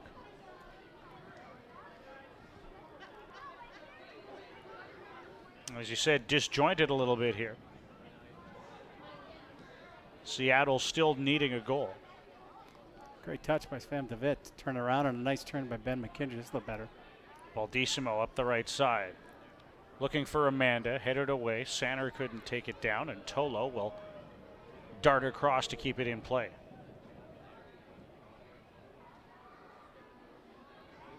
A throw in for the Whitecaps. I think it's fair to say they still have had the majority of the possession here in the second half. Yeah, I think they've been pressed a little bit more. Certainly you take the beginning of the game, and you can see right now you got 3 Seattle players forcing that long ball. Seattle's got to push. They're down by 1, but I don't think the Whitecaps have felt at any point where, they're trying to weather any kind of storm. They're also seeing the openings as Seattle pushes. A ball like that goes through, and then they'd have an opportunity. So it's there for them in the counter, and that's exactly what Rich Fagan says. He goes, we're a transition team, so if they got one coming after them, they'll be okay. We'll see a sub here for Seattle. Out of the match is Para, and entering is Shandon Hopio, the young Hawaiian. Wow, so we'll see them probably play with 2 up front. Don't think Hopio is going to drop that much. He's a guy who signed a first team, or is signed to this team out of Hawaii, a territory that they think they're going to find some players on, and he's not shy to try the fancy stuff. 18 years of age. And we'll see if he can have an impact here for Sounders FC2, who I think it's fair to say have looked more dangerous in the second half. A little better organized, I think, in the second half, as you would expect. Make some adjustments after 45 minutes. Long ball up the right side. Towards Hopio. He'll head it down for Adekoya. Darting forward at the edge of the area. Watched closely there by Zator. Gets it again wide on the right side, and he'll curl it in with that right foot. Little bit heavy-footed there, and Tola will take it wide on the left side now. Baldissimo right with him. He'll curl it in, and that goes through the goal mouth area, out wide to the right. Hustling across to keep it in is Nana Sinkum, the right back, and now another corner kick for Seattle. Off of Wynn and out of play. More bodies forward for Seattle, being able to keep the ball and stretch it a little bit in the final third. Mathers with his right foot. Dealt with by the Caps. Ends up wide with Mathers again. No, he's ruled offside.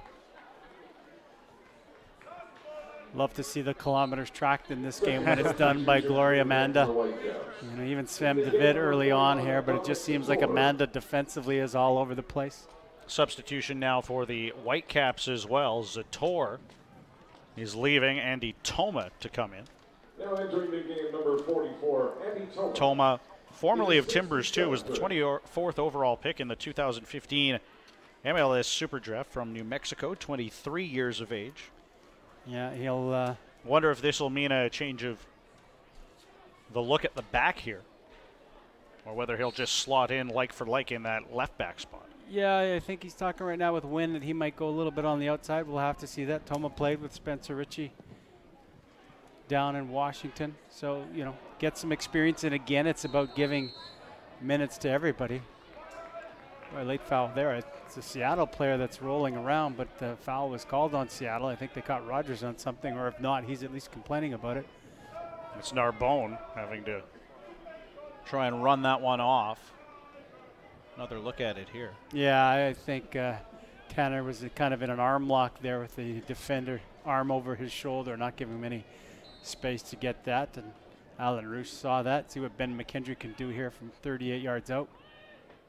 Into the box. And just out of the reach of Toma, who was running onto it there. Yeah, he takes another step, and I think he's got an opportunity there. I don't know if he lost it in the bodies, but it's almost like it's the receiver that pulled up, and Ben McKendry was leading him one more step, and he might have had a header directly into that corner.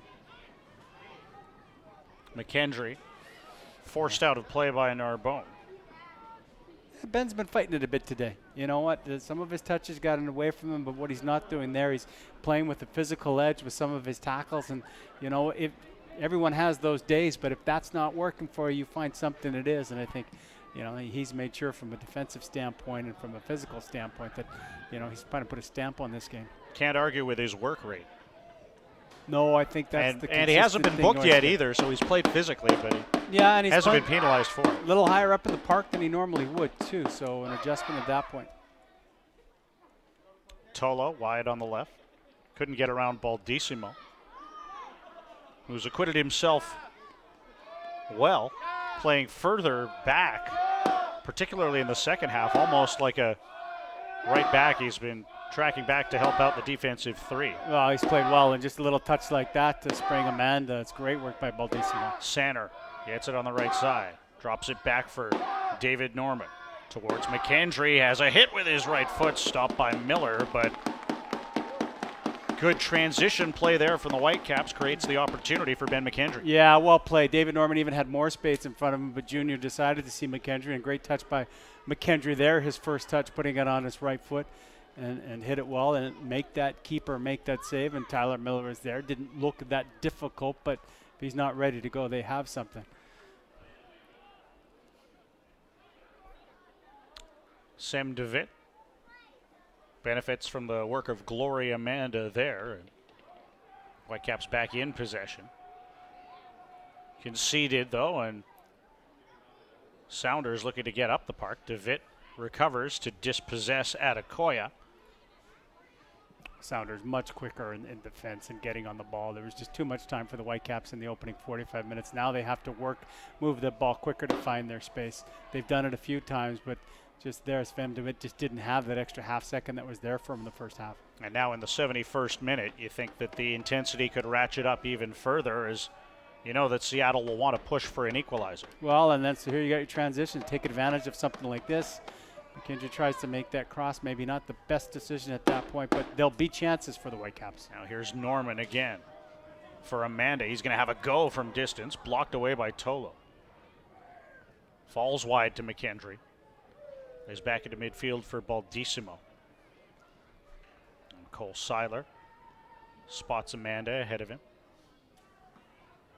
Whitecaps lose the ball, though, and Hopiau trying to get forward. He's got Mathers with him. Tracked closely by McKendry. DeVitt back as well. Sounders keep the ball, though, out wide to Nanasinkum. Over towards the near touchline. Gets around Toma. Here's Nanasinkum taken down by Andy Toma after he got around him, and a little bit of a dangerous spot here for a set piece yet again. Well, I like the way the Whitecaps FC came back at least. Fem DeVitt coming back and playing hard. This was the chance earlier. McKendry puts it to the right foot, hits it quite well. Tyler Miller had come out and cut down the angle. Mathers again. Playing with fire, too many set pieces. At some point it might burn you. A lot of corner kicks, a lot of set pieces in the second half. We also got Will Seymour warming up on the touchline, about to come in for Whitecaps FC2, their third substitution. Final team substitution for your Vancouver Whitecaps. It's got to be better. It's going to be David Norman making way. Got to be better by the Sounders in a chance like that. It's kind of a half-hearted ball way in front of you. Don't lean forward. You know, a chance like that, ball comes down to the 18th, either settle it and hit it.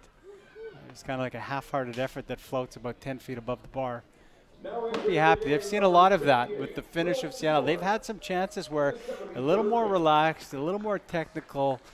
Doesn't necessarily, you know, have to be the perfect shot, but at least if it's not on net, make it close. We've seen a lot of screamers that are going 10, 15 feet above. So Seymour in to help out in midfield.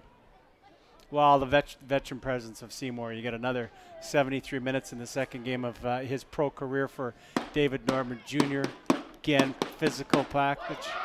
Played well, made some smart decisions, and now you bring a veteran like Will Seymour on. So for as young as the Whitecaps are and how Rich Fagan has such a young team, he does have some veterans on the bench that could come in and see if they can take this home in the final, 17 minutes. third year for Seymour, Oregon State graduate. And now it's going to be Seattle making a change. And it's going to be David Olson leaving the match. Felix Chenkum coming in. Now entering the game, number 99, Felix Chenkum, in the 75th minute. More speed for Seattle. Got some threats up top, though. We'll see if they can do anything with it. Fresh legs. And you look at the changes for both clubs. A veteran like Seymour coming in for Vancouver to try and close things out. And then you look at Shandon Hopiau. And now Felix Chenkum in for Seattle to try and turn the tide the other way. Yeah, bring in the young guns. See what they can do. Bring the veterans in. So we'll see. There's still a couple opportunities here we're going to see probably for both sides before this one is done. It's who can execute it.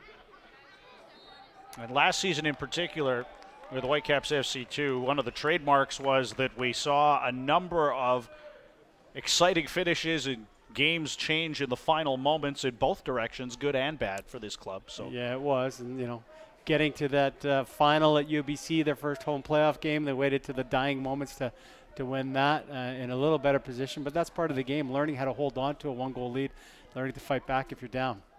McKendry, the ball that goes all the way through past the net of Miller.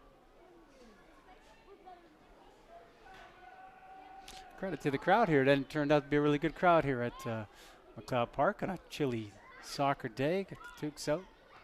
Looks like it's Spike doing his thing, keeping everybody involved and enjoying it. It's always easier when the team you're cheering for has the lead. We'll see if they can carry it through.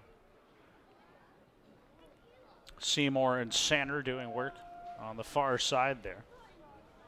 High ball headed forward by DeVitt. He's called for the foul there with a little bit of a bump on Mathers. Yeah, a little push from behind where the ball was coming down. Can't really argue with that. They'll make sure that Seymour steps up from behind the ball. Don't want that happening in the MLS, and they don't want that happening in USL. So enforcing that rule to move away from the ball and let the play go. Amando with the ball. Picking off a bit of an errant pass there. Runs into some trouble, though, and concedes possession. Mathers striding forward. Maybe a tug from Amanda. He goes down. This will be a booking. Yeah, and that'll be a frustration. Gloria Amanda had some great work with the ball and got by 1 and 2 guys and decided he would try and take on a third when he could have moved it. So that's youth. That's making a mistake. And then the frustration is, okay, I shouldn't have done that. I better go back. And good reaction to go after the ball, but then certainly a tug and on the right shoulder there. Yeah, for his first start in this league, he's been very impressive today. Mathers to take the corner kick, tries to play it over the top. DeVitt rises to clear that with his head to Amanda on the far side. But DeVitt's winning most of those balls. A lot of free kicks. He's been impressive. Yeah, he's really turned. This second half, nothing's going past him back there. He's had a great game. Foul against Seattle there, so the Whitecaps with a chance to move the ball up the park. As we remind you, you can stay up to date on the latest USL news and information from around the league. Tune in to USL Coast to Coast with Mike Watts, Mondays at 6 o'clock on Sirius XM FC, Channel 85. Also, don't forget, Sirius XM FC will air the USL Game of the Week. Please check uslsoccer.com for dates and times. Cole Seiler clapping his hands, getting everybody going, telling them, boys, we got to take this one through. As they get forward towards the edge of the box, Sander is going to chase pressure down the keeper, Miller, who shows some great calm under the pressure there to dance away from the big Vancouver forward, and Sounders get it to the halfway line as a result.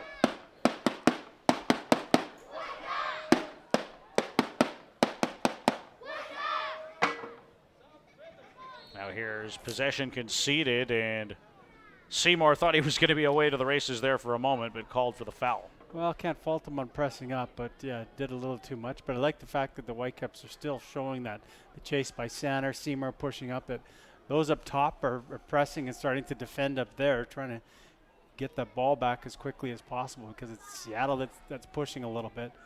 And the Whitecaps can control it and calm it down and see if they can see this through, but I still think there's going to be a couple chances for Seattle, and here could be the one right now. Mathers. Yeah, he played advantage there, pushed from behind early on. Good call by the ref. And Mathers has been the most involved Sounders player for my money here today. He's taken all the free kicks and set pieces. He's created a fair bit in the attacking third. And he'll send a long ball in again. Offside flag up on the We haven't had near many touchline. offsides at all today. No, I was just a thinking couple. of that. Yeah, for the kind of game we're seeing, actually, we haven't seen too many offsides. But to Mather's point, that's exactly what the coach expected. Ursula Henderson was saying, you know, he was here last year. If you've been here 1 year, played a lot last year, I need him to be involved. And I think you're right, Brendan. He's kind of been the one name you've said the most because he has been involved. They have been a lot of set pieces, but a lot of stuff has to go through him as the setup man. Stud. They just haven't had that last link from a Sounders 2 perspective. Whitecaps getting forward again. Toma in the mix there. Couldn't connect with McKendry. DeVitt follows up. Toma on the near side. Just kind of all clogged up. Everything's in tight spaces. Nana Sinkum winning the ball free there. Headed down by Wynn as the Sounders look to get forward, but it's a throw in for Vancouver. Whitecaps FC2 will be away from home next weekend in Portland at Providence Park against Timbers 2 on Sunday, April 16th. Their next home match 2 weeks from today, April the 22nd, out at UBC's Thunderbird Stadium. San Antonio FC will provide the opposition. 3 p.m. kickoff in that one. Color man David Edgar is going to step it up. Ready to go. The Canadian international and injured Vancouver Whitecap right now is going to make his debut. You probably don't even have to be there, Brendan. Just give him the mic and let him go. Let him go. That's exactly how we'll do it. Under 10 minutes left here this afternoon, though. Whitecaps FC2 still searching for their first victory of the young campaign. Well, it doesn't matter what league, and if it's about development or anything, when you're together, you're training in the cold weather and the rain that we've had. You know, it doesn't matter if you put together a solid 90 minutes and get that win. This will do wonders for confidence for a young team and deserving if they can hang on. But it has really been scrambly here in the last 20 minutes. Both sides, both coaches probably wanting for more at the end of the day. If you can see it through, you'll be pleased with it. I'd like to see a little more composure to settle things down. But Seattle's just not giving Vancouver much time, and Whitecaps having tough times finding some space against them right now. Declan Wynn, the lone goal scorer in the match, with some good work there to find McKendry in midfield. He'll lay it out wide to Baldissimo on the right side. Amanda gets the ball, trying to curl it in. It's blocked away. And then settled down by Ray Sari. Sari up the right side looking for Hopiau. Whitecaps back in possession. Toma in the mix there. He's had a fair bit of an impact in his short time here in the match, only coming on as a substitution a few minutes ago, but right up there in the mix as Wynn goes down under a collision from Hopiau. Yeah, Declan Wynn may be a little lucky there. Again, his first touch goes about 3 feet away from him, puts him in a tough spot. Does everything he can to get his body to shield it. Fouled on the young 18 from Seattle. Gets called to the foul. Take it. Take your time. Knock some more seconds off the clock. That could be. Boy, I could have been dangerous. I Sanders saw Amanda, trying to get around. Yeah, Sanders, and I saw Amanda coming on a diagonal run. Definitely attacking potential in this Whitecaps FC2 side. Although with the exception of the win goal, hasn't been realized this afternoon. Now here's Adekoya striding towards the goal. DeVitt back to help out. Will clear it up the park for Ben McKendry, who can't keep it in play on that far touchline. Like the composure of Sven DeVitt there rather than just getting rid of it, which would have been the case after that kind of pressure. Saw Ben McKendry, but just couldn't link up with him, as they might have had something going. And definitely have to be very well aware defensively here with 7 or so minutes remaining plus added time, and a good effort so far. You don't want it spoiled by a late equalizer. So you can be sure Seattle's going to try and ask those questions. As of yet, the Whitecaps have had all the answers. And Sam DeVitt Clears it ahead again. Sounders down with the ball, and it's back to the big center back, Sam Rogers. Now Baldissimo for Amanda. Nice little flick on to DeVitt. He'll head it towards Sam, who hasn't had a lot of joy in receiving the service he would have liked, but now here's Seymour. Acres of space in midfield. Out wide to Toma, who scampers across and can't hold it in. Well, you called it. There was acres of space there. Will Seymour's looking at Toma going, what was wrong with that? He could have run and had a go almost. You had another 3 seconds to take it forward and see what the defenders might do. Maybe didn't realize how much space he actually had. Yeah, I thought push it a little farther ahead before you distribute it to the outside. We do have a substitution here for Seattle. Milo Barton into the game. And I believe it was Nana Sinkum that made way for his inclusion here. Whitecaps looking to get forward. Sanner with it. Out wide onto the right side. Now it's in towards Seymour, but gobbled up by Miller before he could get a touch on it. And the Sounders play it forward very quickly, looking for the counter opportunity. Chenko, the substitute wide on the right side for Adekoya. Back wide to Chenko. This could be dangerous here. He'll curl it in. Seiler couldn't get a touch on it. Right in front was Barton, who missed it as well, and the Whitecaps clear. DeVitt with a nice tackle. And gives it to Amanda in space. Pass ahead, intended for Sander. Doesn't connect with him. McKendry can't pick up the pieces either, but once again it's DeVitt cleaning up and following through for Vancouver.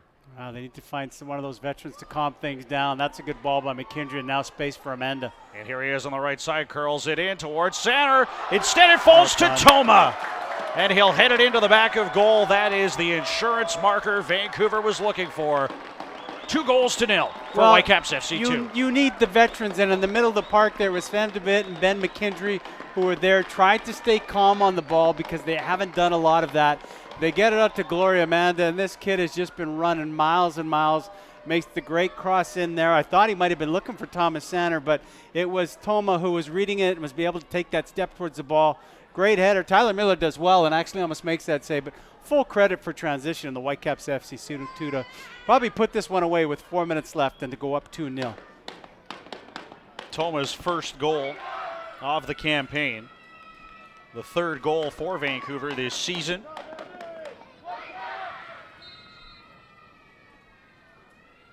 And a nice little bit of cushion here for the home side and the home fans in the dying minutes of normal time. And speaking to Rich Fagan earlier this week, I said to him, what's the difference moving up from the residency to coaching a team of pros? And he said, debate.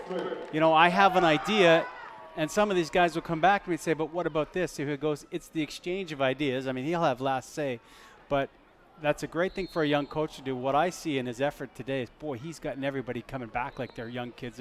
There's no debate on the work ethic by FC2 today.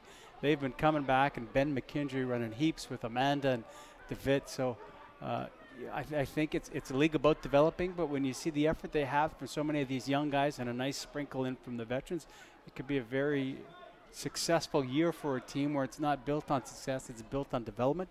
But there's some skill wearing the home uniforms today. This is a set piece that Mathers will not take as he has to limp off. A little bit of a knock there taken with the collision from Amanda, who was called for the foul. And Mathers in quite a bit of pain there, still limping as DeVries heads away. Been very solid at the back. DeVries early on. Been impressed with his performance in that central role of the three-man back line. Now Will Seymour ahead, spots Toma up the left side. Whitecaps might have to put the ball out here, though. Mathers well away for the play has gone down. Yeah, I think they're just spotting him now. Spencer Ritchie making his way to him to find out what's wrong. Talked about it earlier. Mathers has been involved in an awful lot of everything. I like the physicality that the Whitecaps have played with and maybe taking its toll. Hopefully everything's okay. So there's something wrong with the right ankle. The knee. let's make that the hamstring. I went to pretty much every part. Looked like the ankle. It's the knee. some area of his leg. Yes, anyway. and then he finally grabbed the left hamstring. See if we can see it here. Well, and it's Gloria Amanda coming in hard. It looked like he took out his left leg almost from that angle. But. Yeah, and I think he surprised him from the back because it looked like, and there was no foul on that. It was a foul, but not a card. Yeah, the Amanda got the ball. And now Mathers is going to make his way off to the touchline. Round of applause here from the Whitecaps FC2 faithful in attendance, and now into the final minute of normal time. And what looks to be the first victory of the season for Whitecaps FC2, and on home turf to boot. Well, an entertaining first half, a little scrambly in the second. You get the goal, though. Everyone leaves happy. Everyone goes to the room happy. I think there's been a lot of change with this team. And, more change on Seattle, so that's going to take some time. But, with the Whitecaps and the first team and the injuries, the team, you're going to see a lot of these players just get better and better with the experience. Lots of positives to build off of, carrying forward to Portland next weekend. Sounders may be looking for a late twist in the tail here. It's Hopi out wide on the right. We're going to have 4 minutes of added time, so not done yet by any means. I'm surprised we're that high into it. Oh, Amanda might be free. He's ruled offside, though. The flag is up on that far touchline. And the keeper, Tyler Miller, had anticipated well and come out. He'll hustle across and get a new ball. And well, I think the Whitecaps knew of the youngsters and their abilities up front in Seattle. I don't know if they were so aware of what a Gloria Amanda might be able to bring from a Vancouver perspective. And like his friend Alfonso Davies is saying, it's a little better, lonely in Vancouver, but now he's got his mates there. And and, you look back at our players to watch from the pregame.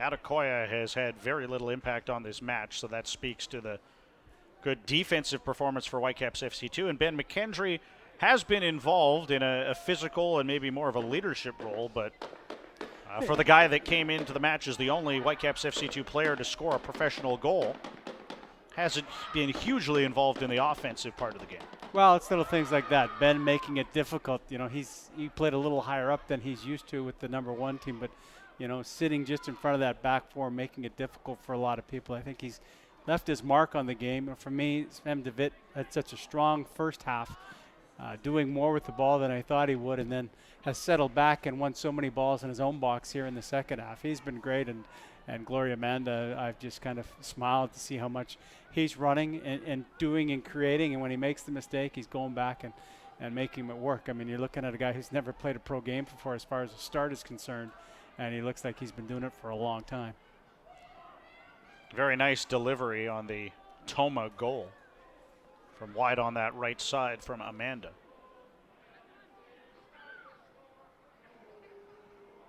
As the Sounders look to try and spoil the clean sheet for Spencer Ritchie, but Sem de Witt back helping out to clear away.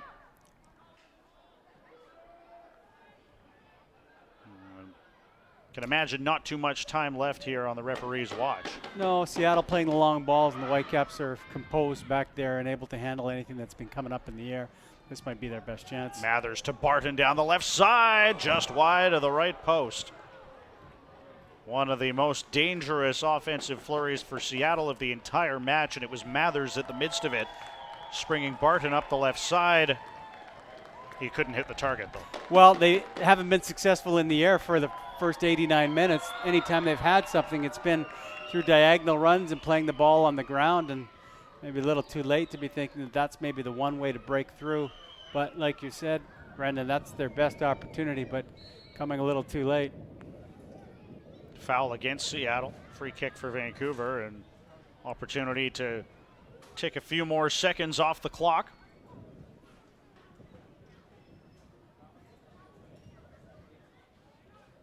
de Witt and McKendry both forward here.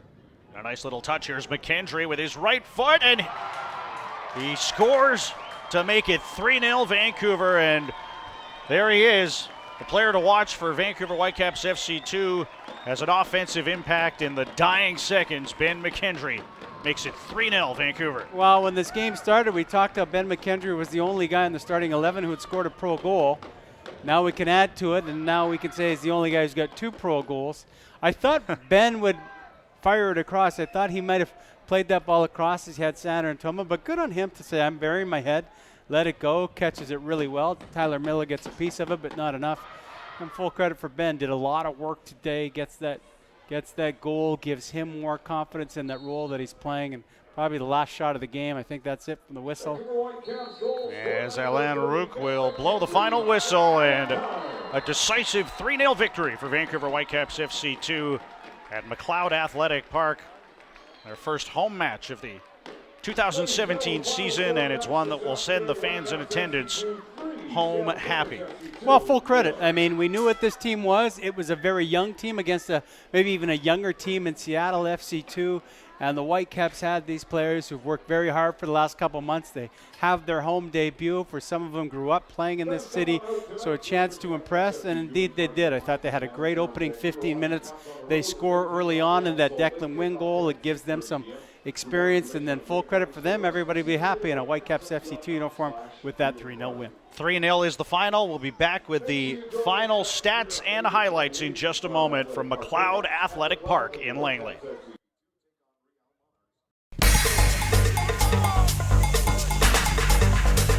Over here.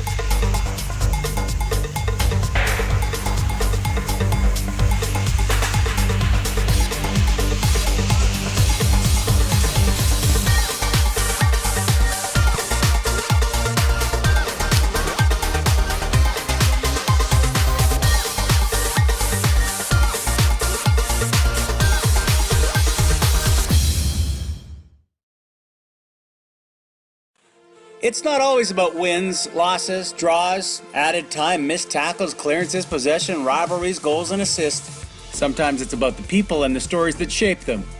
Introducing the official Whitecaps FC podcast, Sideline Stories. In-depth interviews with your favorite Whitecaps players and personalities, hosted by me, Perry Solkowski. Show your ears some love.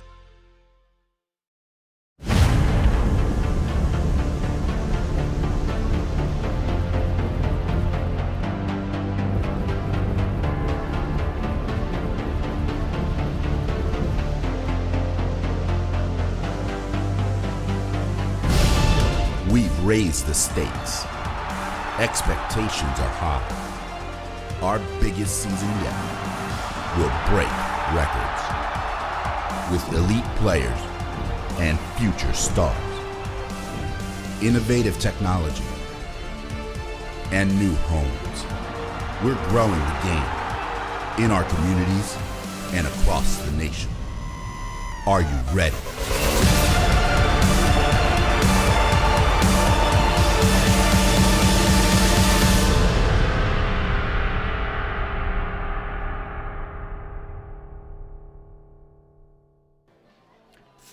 The final for Vancouver Whitecaps FC2 this afternoon at McLeod Athletic Park. And let's take a look back at the match highlights, and it started in the 13th minute for Vancouver. Perry with the opening goal. 62% possession in the first half, and this is in the 13th minute. They come on, take full advantage. Declan Wynn does. Loose ball in front, bad touch by the Seattle defender. I love the composure. The New Zealand international played a World Cup qualifier against Fiji, is back.